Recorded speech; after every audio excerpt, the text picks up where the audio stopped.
Good morning from the capital city of Indonesia, Jakarta. Welcome to House News. The Vice Speaker for Industry and Development, RACHMAT GOBEL, highlighted the increase in price of food commodities.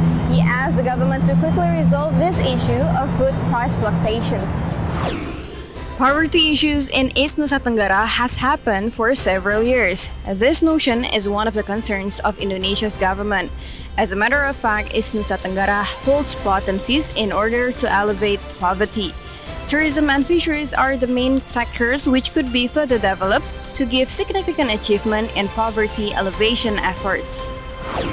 Every March 9 is celebrated as National Music Day. Indonesian musicians and citizens have celebrated the day as a point of history in music. Let's find some interesting facts about this music day. The Ministry of Public Works and Public Housing is currently improving infrastructure in Bali.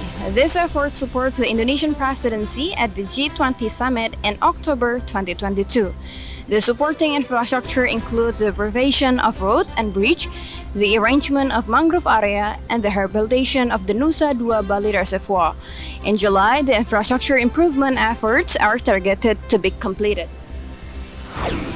Commission 3 of the House suspects a violation of procedures by members of National Police causing one resident killed in Tada Village, South Tinombur District, Parigi Motong Regency during a protest against a gold mining. The allegation was found after a specific visit to the location. Say goodbye to socially distanced seating. Commuter line now eases restriction if you're lucky enough to find a vacant seat. Commuter line passengers can now sit shoulder to shoulder with one another, as Jakarta's main railway commute system has eased on-board restrictions amid the losing of curbs in the capital. The spike in food commodity prices from cooking oil to soybean, as what happened currently, is not for the first time. The soaring price of food commodity, particularly soybean, the main ingredients for tempeh and tofu, occurs almost every year. Responding to this issue, the Vice Speaker for Industry and Development of the House, RACHMAT GOBEL, demands the commitment for the government to put the food sovereignty program into realization. RACHMAT GOBEL also questioned the government commitment to achieve food sovereignty. In fact, the food price gives high effect toward the inflation, which is almost 30%. Another concerning problem is the price of soybean that's soaring high and reach 12,000 rupiah per kilo in only several months period. Due to high production costs, tempeh and tofu craftsmen even had to stop their production for 3 days. Kenaikan daripada dan kelangkaan minyak goreng, kenaikan kedelai, kenaikan minyak, terus nanti gas, belum lagi yang lain sebagainya kita belum tahu ya. Ini masalah ini cukup serius, nggak bisa ditangani dengan cara-cara yang biasa. Oleh karena itu saya pada waktu sebelum masa reses mengundang dengan diskusi dengan kawan-kawan Komisi 4, Komisi 6 dan Komisi 7, gimana kita bersama-sama membahas ini untuk supaya jangan menjadi menciptakan satu eskalasi yang besar yang akan membuat keresahan kepada masyarakat. Apalagi kita akan memasuki bulan puasa. RACHMAT GOBEL points out the government should see this problem comprehensively, not only giving short-term solution but also specifically undertake evaluations for the whole sector. Teresia and Teguh, TVR Parlemen, report. East Nusa Tenggara Province is one of the poorest provinces in Indonesia. The poverty level in 2021 reached about 20.44%, exceeding the national average level. Commission 9 of the House demands the government to give serious attention and prepare a special program to eradicate the poverty problem in East Nusa Tenggara. During the working visit to East Nusa Tenggara, Vice Chairperson of Commission 11, Fatan, regrets the poverty and inequality in East Nusa Tenggara have not changed much. Therefore, it requires coordination of all stakeholders to accelerate the economy in East Nusa Tenggara, as well as optimizing the PAN budget distribution through social security and tax stimuli, not to mention supporting micro, small, and medium enterprises on the tourism and fisheries sectors. Accordingly, it will improve people welfare. Bagaimana tingkat kemiskinan yang masih akut 20% lebih Ini menjadi tantangan kita karena secara nasional kita sudah mengalami penurunan di bawah 1 digit, tapi NTT masih di atas 2 digit. Member of Commission 11 Anis Biarwati commits to support the economy of East Nusa Tenggara to be better. The real facts at the field should be seriously followed up. Anis also demands all the stakeholders to work harder and put all maximal efforts to improve the economic in East Nusa Tenggara. Bagaimana bisa mengangkat ke taraf hidup yang lebih layak, dan itu belum terjadi di NTT. Karena itu capaian-capaian itu perlu ditingkatkan lagi dan perlu dicari terobosan-terobosan. With the poverty level of 20.44%, the number of underprivileged people stood at 1.1 million people, decline of 27% comparing to the corresponding period in 2020. From East Nusa Tenggara, Teddy Sunario, TVR Parlemen reports.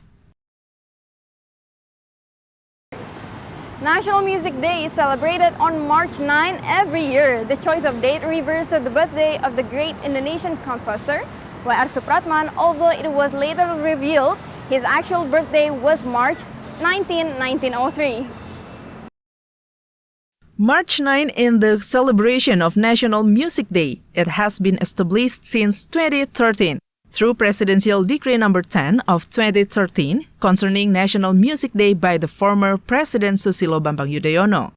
At that time, the issuance of the Presidential Decree was deemed necessary because previously many Indonesian music artists had celebrated March 9 as Music Day.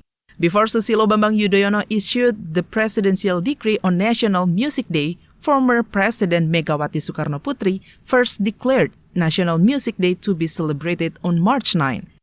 As quoted from voi.id, the birthday of W.R. Supratman was also debated. Some believe it is March 9, 1903. However, not few also believe that he was born 10 days later. After the researcher and documentary filmmaker Dwi Raharja conducted research, it was believed W.R. Supratman was actually born on March 19. The research was also strengthened by the family asking the government to use March 19, 1903 as the birthday. W.R. Supratman's music career cannot be separated from the role of Van Eldik. He was given a violin for his 17th birthday. His expertise in music was used to create songs of struggle. W.R. Supratman is well known as the national anthem author of the Republic of Indonesia, Indonesia Raya. As the president of G20 Summit, Indonesia will organize the 2022 G20 Bali Summit in the next November. Commission 5 of the House is inspecting the preparation of the infrastructure venue in Bali, including mangrove area in NUSA 2 Bali. At the working visit to Bali, Commission 5 of the House directly inspect the national road management to the G20 venue in NUSA 2 Bali as well as other supporting access. One of the major areas to be highlighted is the Mangrove Reservation Area project at Waduk Muara Nusa Dua. Indonesia will showcase its mangrove rehabilitation program to the G20 leaders to demonstrate its commitment to climate action. Therefore, Vice Chairperson of Commission 5, Ridwan Baya, hopes the preparation could finish before the actual event of G20 Summit. This mangrove area will be the pride of Bali after the event has been conducted. Nah, saya melihat dari Bu Dirjen setelah kita mendapatkan penjelasan itu sangat baik. Dan tentu kita dari Komisi 5 memberikan dukungan yang maksimal. General Director of Human Settlement of the Ministry of Public Works and Public Housing, Diana Kusumastuti, states Indonesia would like to show some mangrove plants which could not be found in other countries. Hence, we need to prepare the infrastructures to facilitate the G20 leaders to see and take great picture of it. In addition, providing sufficient parking space. Untuk sarana prasarananya tentunya perlu kita sesuaikan protokoler yang biasa ada, ya, seperti jalan, kemudian ketika presiden itu kepala negara, kepala daerah itu masuk. Meanwhile, the Center for Implementation of National Road of East Java and Bali is preserving 9 roads and bridges at the National Road Corridor for about 28 kilometers. From Bali, Kristio Handoko, TVR Parlemen reports. Commission 3 of the House highlighted the death of a protester who refused a gold mine establishment in Tada village, Parigi Motong or Parimo Regency. The victim was killed allegedly by being shot by a police bullet. The House also demands the perpetrator to be strictly punished. At the recess working visit to Central Sulawesi, Commission 3 of the House is having a dialogue with local residents. Vice Chairperson of Commission 3, Pangeran Hairul states, Commission 3 requires some information and complete data based on their function and authority in order to construct a transparent and objective analytical process, useful for recommending and deciding, which eventually will improve the law enforcement system. Pak Kapolda berjanji akan mengusut tuntas kasus ini dan beliau sudah melakukan penyelidikan dan penyidikan, juga telah melakukan uji forensik dan uji balistik. Kita tunggu hasilnya. Member of Commission 3 of the House Supriyansa assumes there is a violation of standard operating procedures when dealing with the gold mine demonstration, which causing one death casualty. Commission 3 will wait for the forensic and basaltic tests and also call for a follow-up from the National Police Chief to ensure this case will be proceed according to the constitutional law. Terkait dugaan adanya penembakan itu yang diduga dilakukan oleh aparat yang bersenjata pada saat itu, maka Kapolda akan mengusut tuntas siapa kira-kira pelakunya. A demonstration against mining owned by PT Trio Kencana was carried out by the resident of Tada village, South Tinombo, Parimo Regency. This rejection protest leads to one shot killed. From Central Sulawesi, Tegar Aziz, TV Parlemen report. The Indonesian government prepares to reopen the economy. The transportation sector is gearing up to once again take up its essential role of ensuring public mobility. Albeit with caution, one of the public transportation operators in Jakarta, Commuter Line, is resuming operations towards the COVID-19 endemic by removing all sign of physical distancing marked on the seats. Quoted from Suara.com, Vice President Corporate Secretary of Commuter Train Indonesia, Anna Purba explained, starting March 9, 2022, Commuter Line runs operations and services according to the latest regulation from the government, namely Circular Letter of the Ministry of Transportation number 25 of 2022. Commuter line officers have now removed the social distancing markings which were previously attached to the commuter line seats. Commuter line officers have now removed the social distancing markings which were previously attached to the commuter line seats. Thus, all seats on the commuter can be occupied by passengers. Anna said this was done because commuter line is now allowed to operate at 60% capacity, previously only 45% of the total space. This capacity increase is also marked by the fact that users can now sit without distance. However, the standing distance marking still remains in effect. She invites users to be more disciplined in following standing markings. In addition, toddlers who were previously not allowed to use the commuter can now return to the train, provided that they are accompanied by their parents, follow strict health protocols, and use the commuter outside peak hours.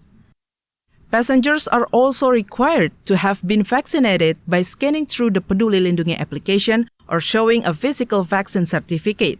Anna emphasizes the ban on speaking in person or by telephone, while on the train also remains in effect to prevent the spread of airborne in the train. And that's House News for today. Thanks for watching, everyone, and have a good day.